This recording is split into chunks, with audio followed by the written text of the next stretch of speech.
Welcome to this introductory class on world religions. My name is Mrs. Deno, and I'm excited to walk this journey with you. We're going to be examining several world religions, and obviously we aren't going to be getting to all of them. As you can imagine, that would be an overwhelming task. There are many, many world religions, so we're going to focus on some of the major ones. We're going to examine them in light of our own Christian faith, and we're going to compare and contrast them with the basic tenets of the Christian faith that we will review as well. We're also going to take time to reflect on our own religious beliefs. And this is something that maybe is new to you. Maybe you're very strong in your own religious beliefs. Maybe you're a little bit uncertain about what your religious beliefs are, even though you've grown up in a Christian home or maybe you have Christian parents. This might be something new to you, and I will say that every time I teach this course, I find that I reflect a little differently on my own beliefs and have maybe new questions that I explore or new ideas or new things that I learn. By now you should have, first of all, read the course syllabus and become a little acclimated to how the course is going to run, but you've also should have completed the WebQuest assignment. And that was just a way of getting you involved in what we're going to study, a way of giving you an idea of how vast the topic of world religions is. And I trust that you have some questions. Maybe you've learned some new things already, but I hope that you're excited to begin finding some answers, learning some new things. So with that being said, let's begin our study of world religions. First of all, we need to talk a little bit about the word religion itself. What does religion mean? As you can imagine, there are probably as many definitions of this word as there are people in the world. Every book that I look in gives it a little bit differently, but I did find a couple that I wanted to highlight here that seem to get at the main components. First of all, religion is a set of beliefs having to do with the gods through which one is taught a moral system.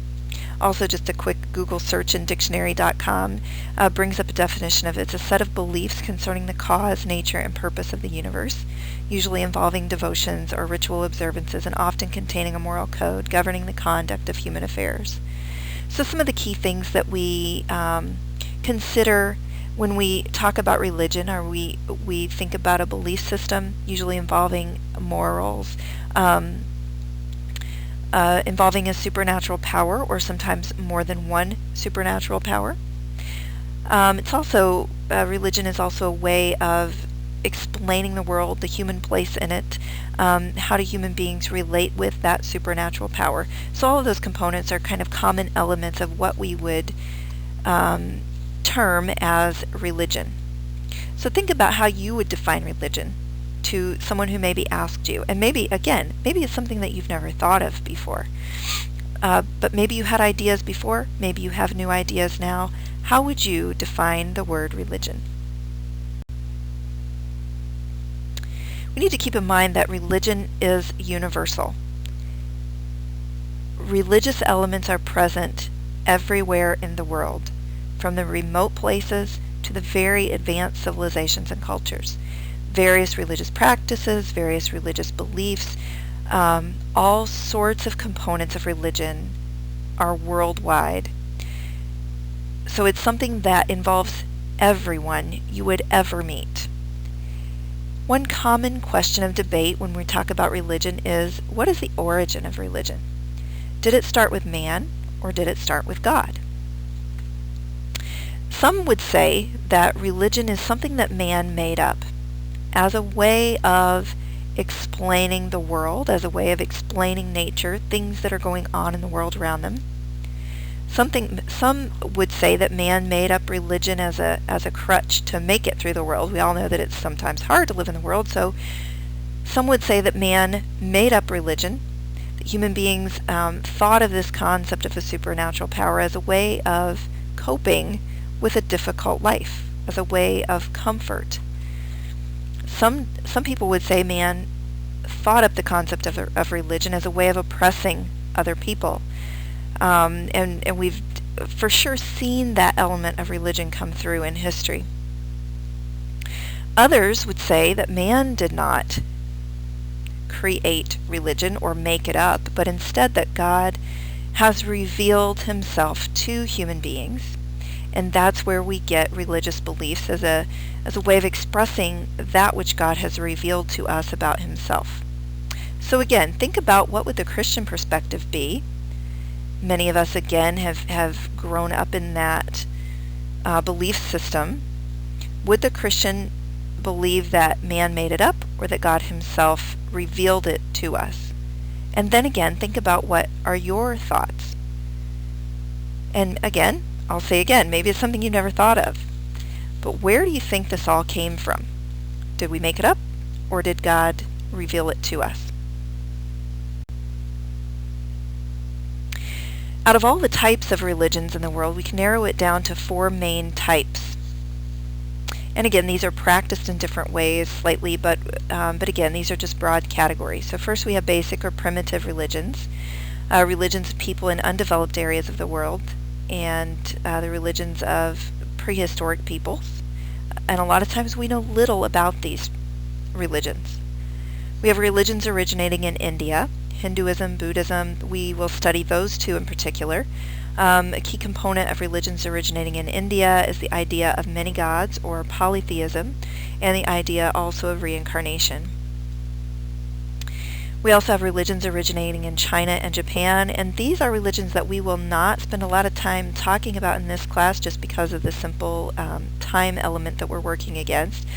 So if this is one area that would interest you, I would encourage you to either pursue that as a focus for your research later on in the semester, or find some ways to research that on your own after the semester is over, or even while we're going along. But that's definitely something you can pursue a little bit on your own. And then finally we have religions originating in the Middle East, and we will be focusing primarily on Judaism, Christianity, and Islam.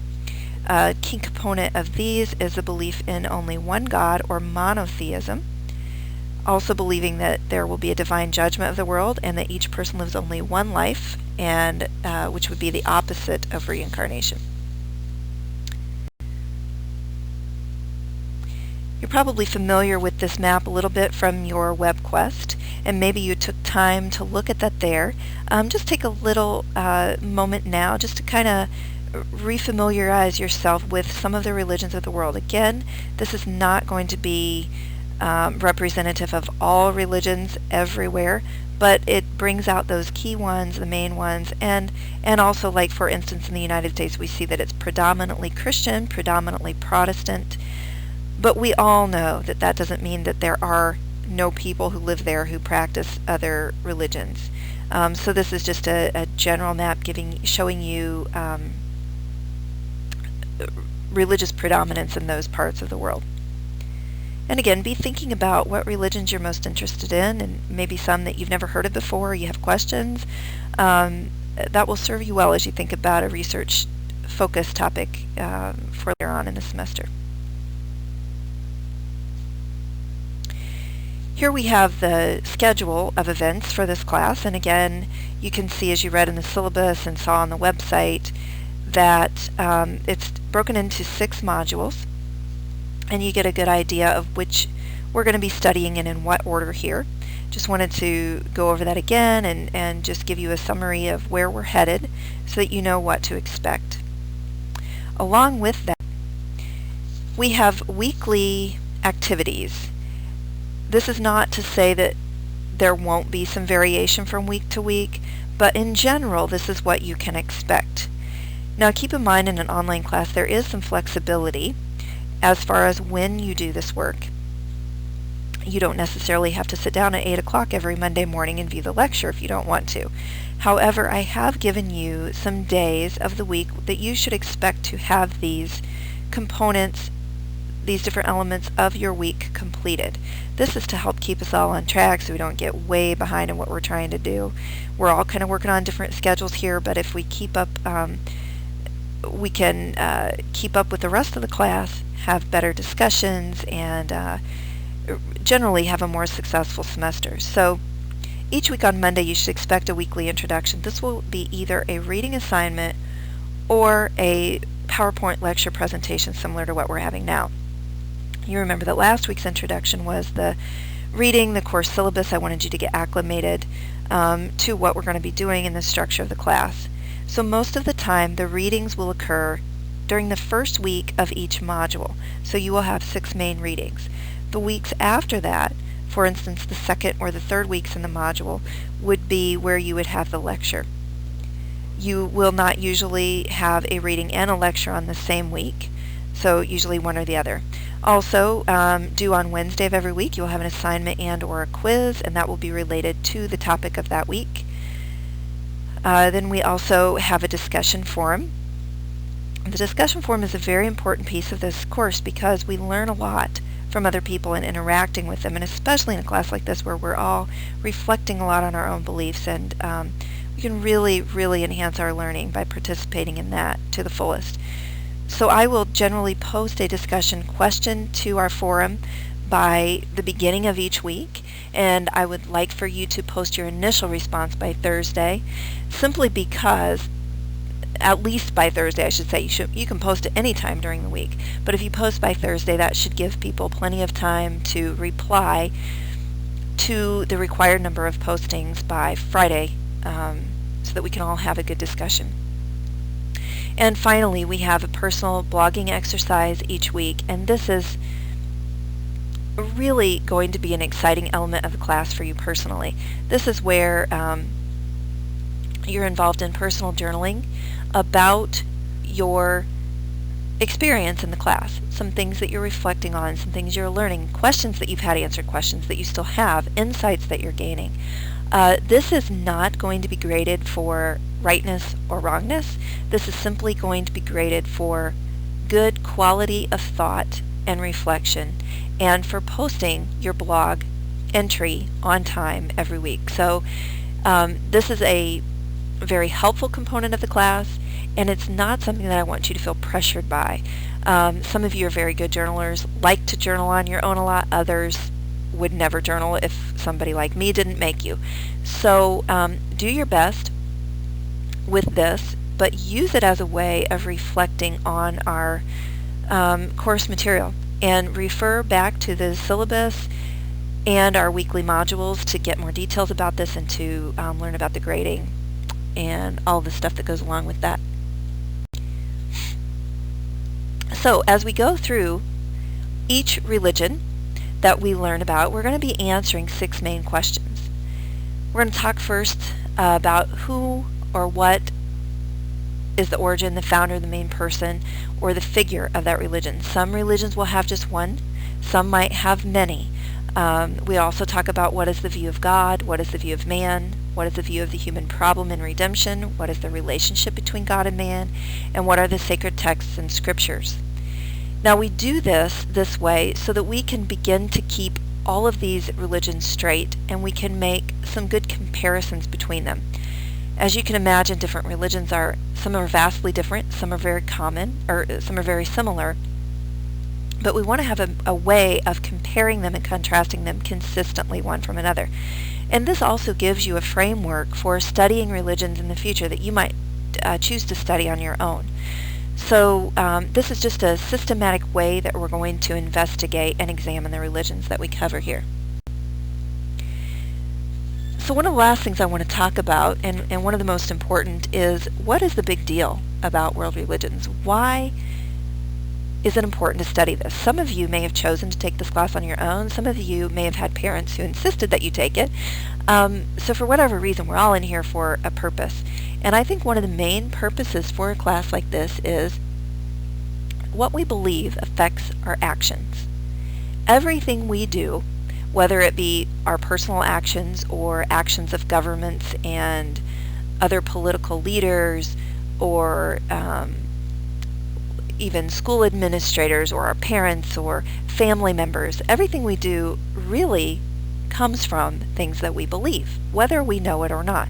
Even down to the simplest things as far as sitting in a chair. If we believe that the chair is built soundly and it's going to hold us up, then we're more likely to sit in it because of what we believe about it.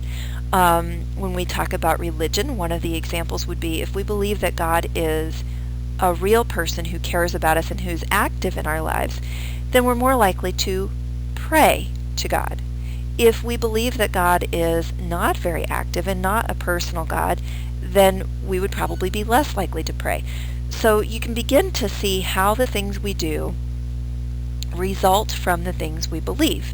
And as we think about religion, we are all familiar with the history of the Crusades. We're all familiar with the current fighting that goes on in the Middle East, and we know that a lot of that is driven by religious beliefs. So it's important that as we examine these religions, we consider what actions result from the beliefs of a particular religious faith. So we'll be talking about that a lot, and I want you to start considering, and this is something that would be something good to journal about. How do your actions come from your beliefs? What kinds of things do you believe that affect the things that you do? This brings us to the end of our lecture for this week, and I want to remind you a little bit about this week's activities. And again, you can find all of the details about this on our course website, Module 1, Week 2. You do have an assignment due by Wednesday. That is where you're going to be finding some web resources, and all of that, the details are written out for you.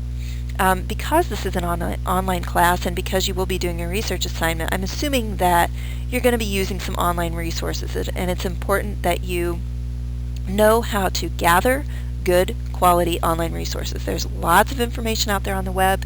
Some of it is very, very good information. Some of it is maybe not the most helpful information for you. So there's going to be some guidelines for that, and you're going to be posting that to our course management system, submitting that to me that way. We also have a discussion forum that has already been posted. The question has already been posted, and you can reply to that by Thursday, and be sure to respond to at least 2 other people by Friday. And then there's also a personal blog entry that's due on Friday as well. And I will be giving you some suggestions about some things that you could blog about. And again, you can find those details on our course website.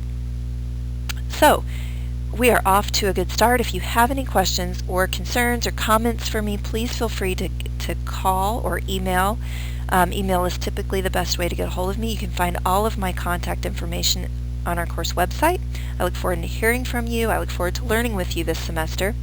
Let me know, again, if you have any questions.